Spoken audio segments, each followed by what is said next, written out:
Hey there everyone. Today I have a flip through for you of our newest master books that we've added to our collection, Passport to the World and Children's Atlas of God's World.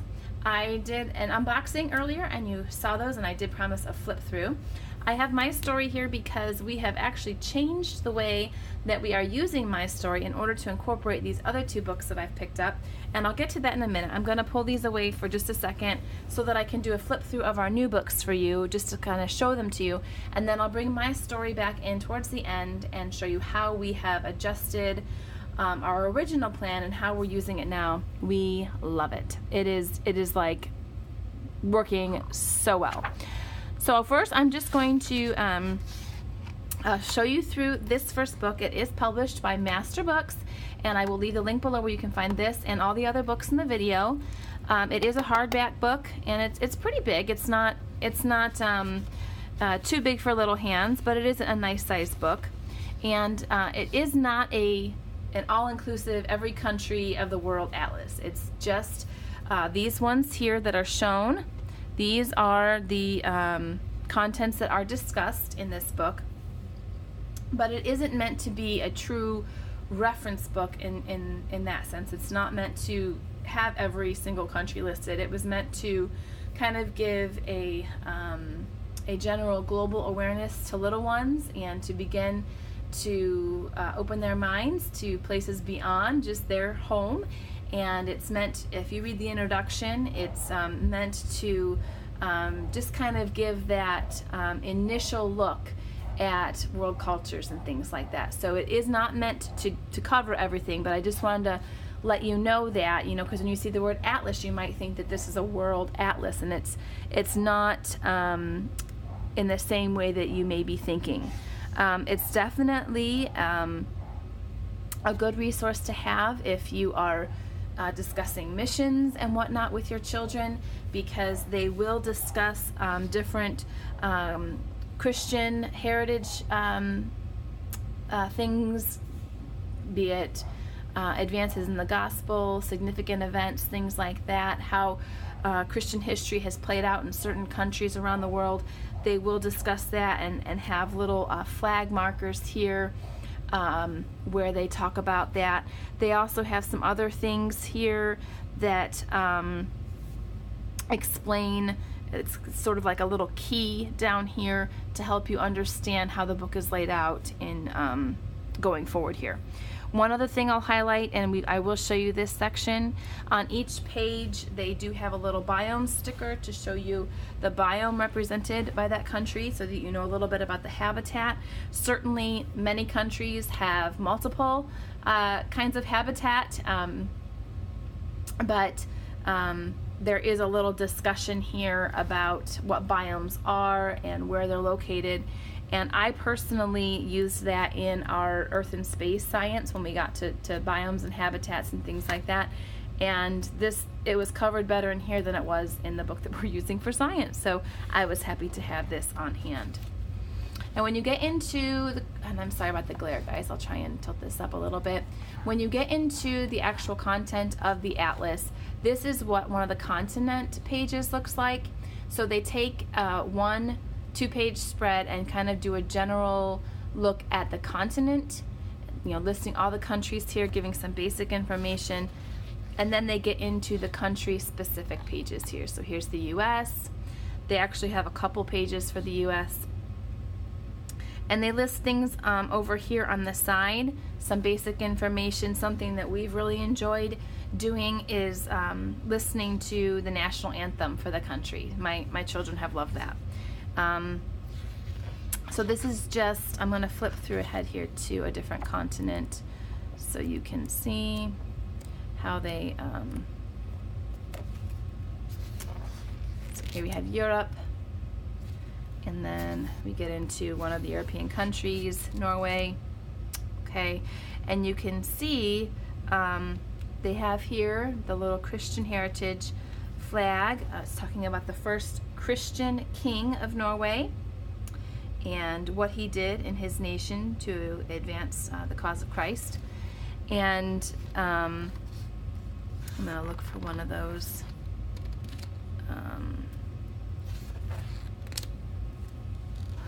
another page here to show you. See, here's another one, Martin Luther, of course, in Germany.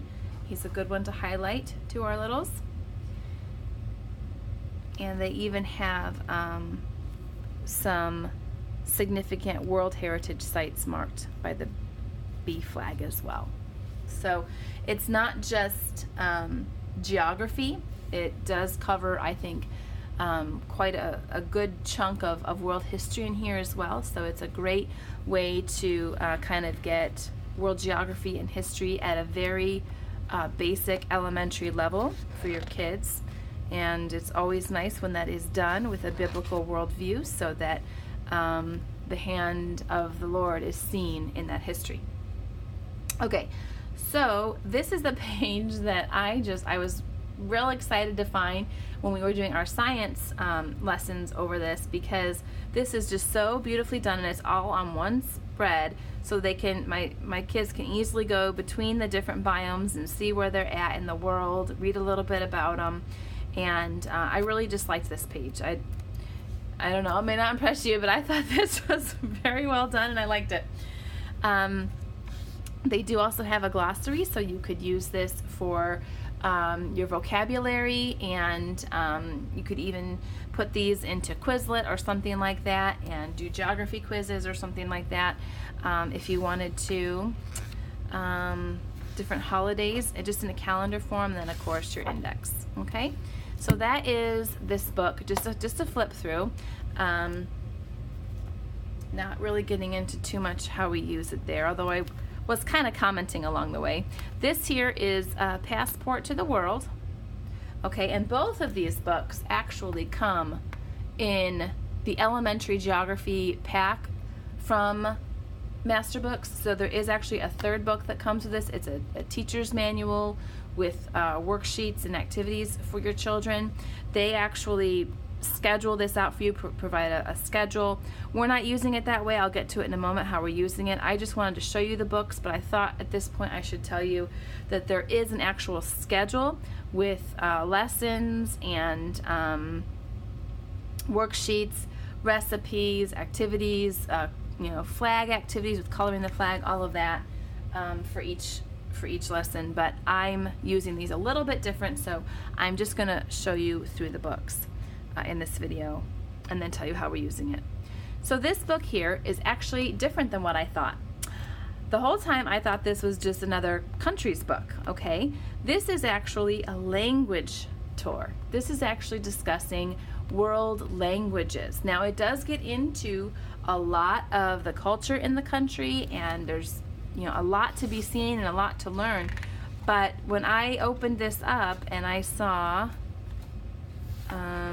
let me show you, I saw Cherokee. I saw Cherokee here and I thought, what is this? And it says a language spoken in the United States. It says, what is this? So I flipped through, and the next thing was Dutch and English for Australia, and then it just kind of hit me, a language spoken and a language spoken, and I flipped back to the front and it said your A to Z guided language tour.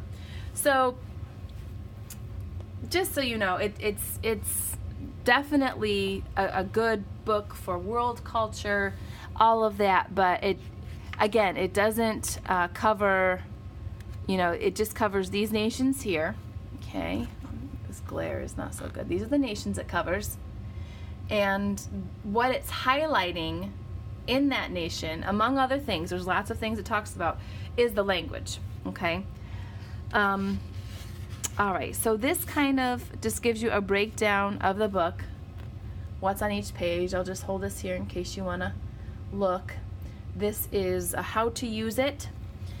They give you great directions on what to do each day if you purchase the elementary geography pack from Master Books. But there is that, if you purchase this separately like I did, then you can kind of go by their suggestions for how to use it. This is terrific, and this really makes sense, History of Languages, when you understand that this is a language book. this is just so great. Where do we get languages from? What kid hasn't asked that?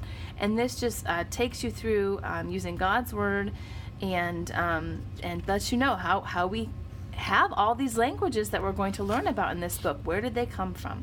And then this is really where it gets started. And I'm sorry, the glare is just not so good here. So Armenian is the first language spoken in Armenia, and my kids absolutely love this book because right here in this big bubble, it tells you how to say things in a language, and they just giggle and have so much fun trying to say these words, and they're amazed at how it is spelled and then actually how you pronounce it. So we've just had a ton of fun doing that. They love seeing the pictures of the money and the different foods that they eat and the dress of the children in the country. There's always someone showing, there's usually children on each page, but there's always somebody in traditional dress for whatever that language is there. There's always something, food shown, and they love that. There's a little very basic summary here along with some interesting facts. My kids love those interesting facts because they're usually kind of like the wow, largest this, smallest that, kind of facts, and they love those things. One thing I'll just flip through here and kind of let you look. But one thing I will tell you about this book, this doesn't have like any, this is the map that they have here. This doesn't have any, like, beyond this, any geography, that sort of thing. That's really covered in the atlas. This is more cultural living in the nation. What's the experience of life there? So this wouldn't be reference for like geography and things like that. This would be more for culture and daily life. Okay, so this is just beautiful. Isn't this just so pretty? And it's so engaging to kids because of the way that the pictures, they're not even in square boxes. They're just kind of popping out on the page wherever they are. Just really well done. We love this book. And so I just want to see back here. Okay, back here there are some games. So you can cover this over, these are or you can leave it however you want to do. But this is the list of countries that are represented by the flag. You can have a little game with your kids, and same thing with the country. I think there was one more. Oh, this here, my son just loves this. He will just sit and look at all the facts, and this one has the most population, but he was really surprised at, the ones with the biggest population weren't necessarily the one with the most square miles. He was making all sorts of conclusions about that. He loved that.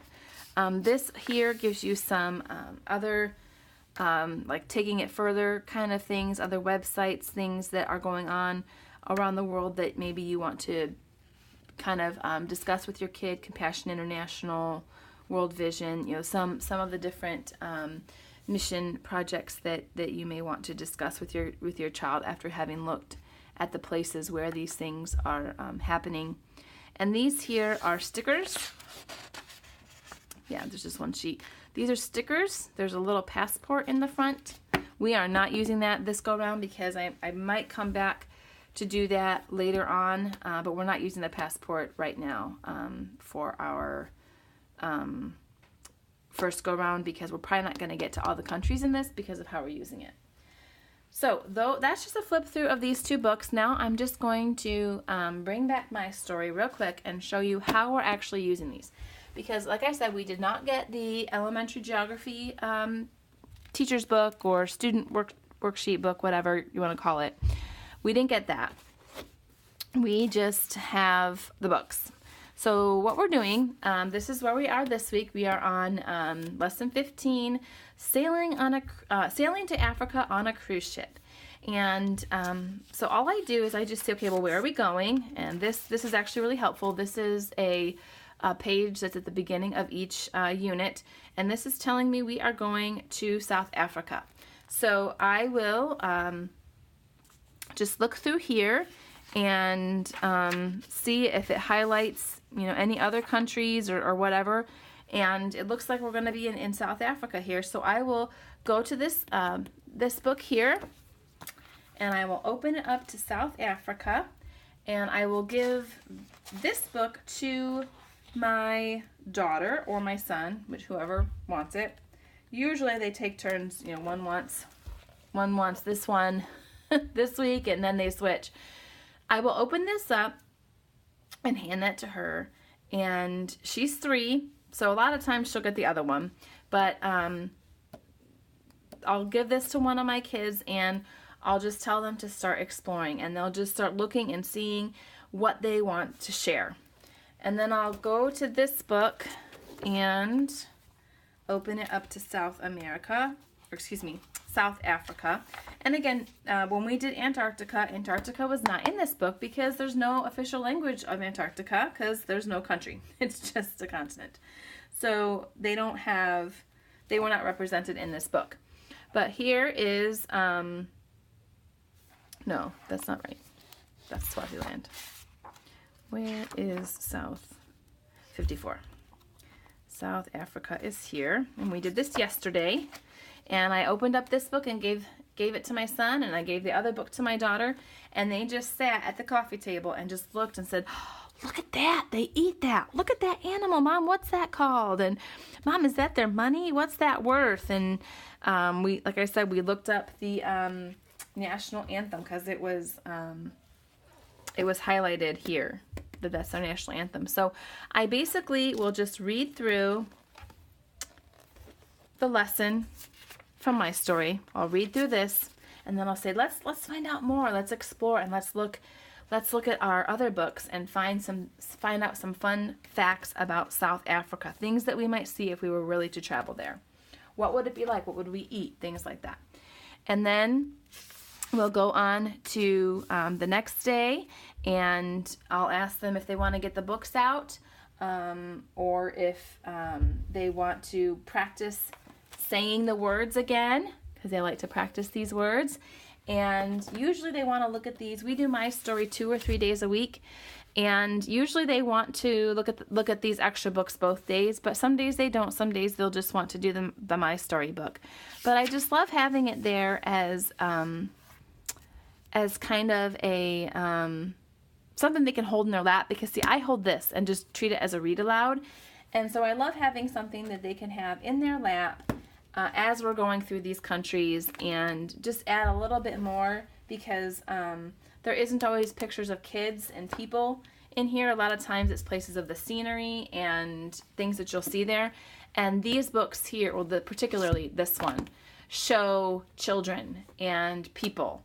And, when I'm going through any kind of study of the world and culture, people, that's really what I want to get in their minds. People across the world, people who are made in God's image and whom He loves and whom He wants us to share the good news of Christ with. And so I love adding these with My Story. Again, not necessary, just something that we have enjoyed doing. All of these books are at the link that I'll leave in the description below. It is, I believe, 26%. I'm not sure on the exact discount, but everything on Masterbook site is discounted off retail. So it would be cheaper than if you went to I don't know, Mardell or something like that. But if you buy the kit, okay, these 2 books with the teacher's guide, and you get, a couple other packages like that, they'll discount it even more. So there's like a little icon in the top of the screen, or on the top of the picture. It's like a 1, 2, 3 blocks. And if you buy 3 of those items, then your discount even increases even more. So I just wanted to share that with you guys. I told you that I'd show you inside these books, and I thought I'd just give you a quick little rundown of how we use it with My Story. We are absolutely loving it, and I'm so glad that I picked these up, because otherwise we probably wouldn't have got to use them, and I think we would have that would have been sad to miss out. Now that we've been enjoying them, I would have been sad to miss out on those. So let me know if you have any questions. I'm actually going to go now, and we're going to do day 2 of South Africa and see what the kiddos want to find out and learn today. Take care, everyone. Bye-bye.